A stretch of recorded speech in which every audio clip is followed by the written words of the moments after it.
Hello, LEDA. My name is Saudi Garcia. I am a member of Cohort 5 and a current PhD candidate at New York University studying environmentalism and mining in the Caribbean. In my 2015 LEDA speech, I had just graduated college. I was trying to figure out my way from public service as an AmeriCorps member into academia and trying to create a project that spoke to my culture as a Dominican immigrant and also the necessity for, in particular, racial justice in the Dominican Republic. And so that has continued for me. Aside from being a PhD candidate, I am also a facilitator for a Dominican Haitian Peace and Justice Reconciliation called Encultured Company.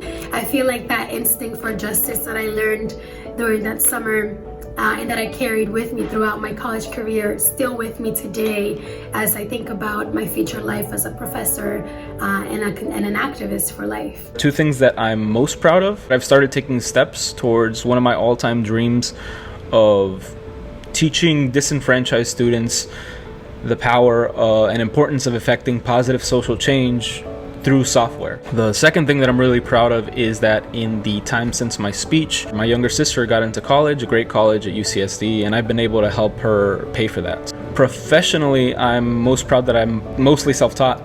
I actually taught myself the basics of computer science in high school after I was inspired by a LEDA scholar. Thereafter, I've taught myself countless more languages, a bunch of different frameworks. I've built my own apps, servers, websites, AI, bots, all sorts of things.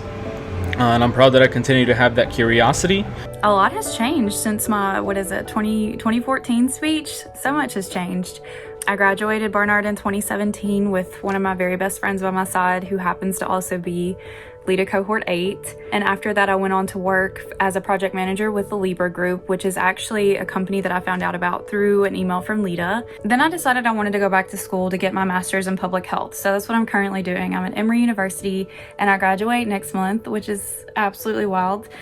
All of the different roles that I've had since LEDA have had some sort of element of how can we bring in social justice, equity, and inclusion. We like to say a lot that we're, making sure that we're listening to the voiceless, the voiceless, the voiceless. And I hear that. At the same time, everyone has a voice.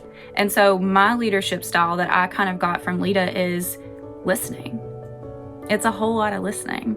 It's a whole lot of, let me sit back. Who is not speaking here? Like, who in this group has not said anything? Let me ask them specifically what's on their mind, what they think, because they're gonna probably be the person that comes out with the most wisdom. Without LEDA, I feel like I wouldn't have had the confidence to believe that I had important things to say and the confidence to feel like I could belong in these institutions that were extremely elite. LEDA's work of just bringing together so many different perspectives and highlighting that folks who are from all intersections in our society are leaders is transformative in so many ways. The first way LEDA changed my life was teaching me the true strength of diversity. By the end of the summer, more than our similarities, I found that I grew from our differences. Another thing I have LEDA to thank for is the job I've been at for 5 years now. One way that LEDA has helped me understand my career interests is by being a part of the Career Institute. I've been a part of it 2 or 3 times now. Even 5 years into my career, I still learn something new. I've spent 2 different summers at LEDA through the Summer Institute, and both of those summers changed my life, I would say, almost as much as what my LEDA summer did. There is not a room full of people that I think is more powerful than a group of LEDA scholars, because there's just something about LEDA people that is so raw and so real and so hungry. We have the hunger for life, Every time LEDA asks me to do something, I almost reflexively say yes. This community has given me so much, and I don't think I can ever say I've given back enough. Even right now, at this point in my life, LEDA is all around me. I am always involved in LEDA, and LEDA is always a part of my life. Any sort of big moves I'm ever making, LEDA is somehow or another helping me make that possible.